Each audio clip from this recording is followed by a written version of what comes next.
ถ้าตอนนี้เฮายังอยู่จุดเก่าเนาะเฮายังอยู่จุดเดิมเนาะเฮาบ่ฮู้ว่าสิเริ่มจากจุดใดเนาะแต่ว่าเฮามีความคิดว่าอยากจะเปลี่ยนแปลงตัวเองเนาะเปลี่ยนแปลงนิสัยเปลี่ยนแปลงความคิดทุกอย่างเนาะเปลี่ยนแปลงชีวิตของเฮาเนาะให้มันดีขึ้นค่อยแนะนำ3ข้อเลยนะที่เจ้าต้องเฮ็ดในตอนนี้เนาะ1เจ้าต้องไปคิดกับตัวเองว่าตอนนี้เฮามีความคิดแบบใดเนาะเฮาคิดแบบใด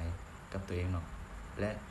ทัศนคติของเฮาเนาะที่เฮาคิดกับตัวเองเนาะเป็นแบบใดเนาะให้กลับไปทบทวนเบิ่งเนาะว่าเฮาคิดแบบใดเนาะค่อยอยากแนะนำให้เลยว่าเจ้าต้องไปศึกษาเรียนรู้เดี๋ยวนี้มีความรู้หลากหลายเนาะไปศึกษาบ่ว่าจะเป็นYouTube TikTok ต่างๆเนาะโซเชียลมีเดีย Facebook ต่างเนาะหรือว่าถ้าให้ดีคือหนังสือเนาะก็อยากให้เจ้าไปอ่านหนังสือที่มันดีเนาะคือหนังสือพ่อรวยสอนลูกสิเนาะ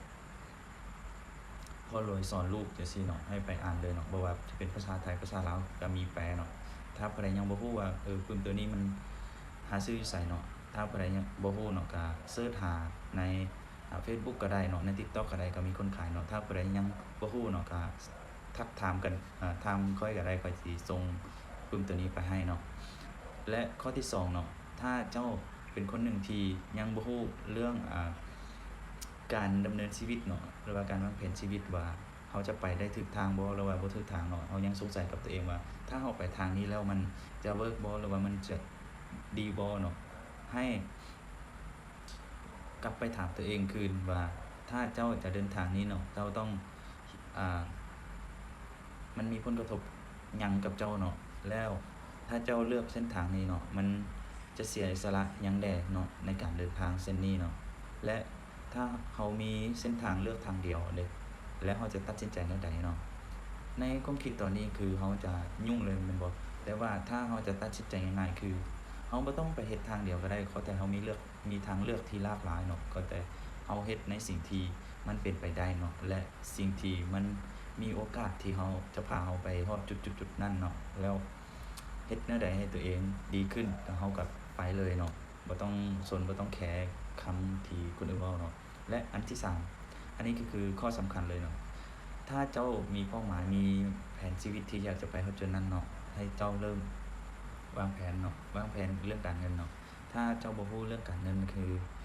อยากจะไปฮอดจุดนั้นคือยากเลยเนาะเพราะว่าทุกอย่างมันต้องใช้เงินเนาะมาเป็นตัวซัปพอร์ตของเราเนาะแต่ว่าเงินมันก็เป็นปัจจัยส่วนหนึ่งเนาะที่ช่วยซัปพอร์ตเราและ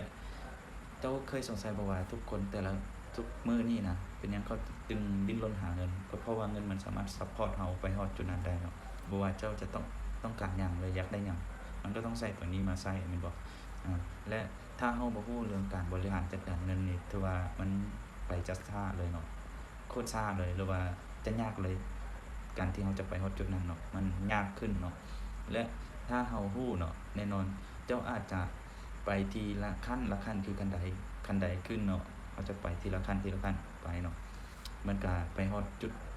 ขั้นสุดเลยที่เราจะเห็นรู้ไปจุดนั้นแล้วก็สามารถประสบความสำเร็จได้เนาะและมันก็บ่ได้ง่ายเนาะแต่มันก็มี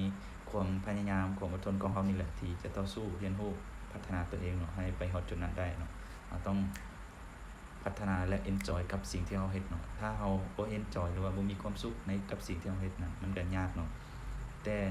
อยากให้3ข้อนี้มันเป็นปัจจัยสำคัญแหละ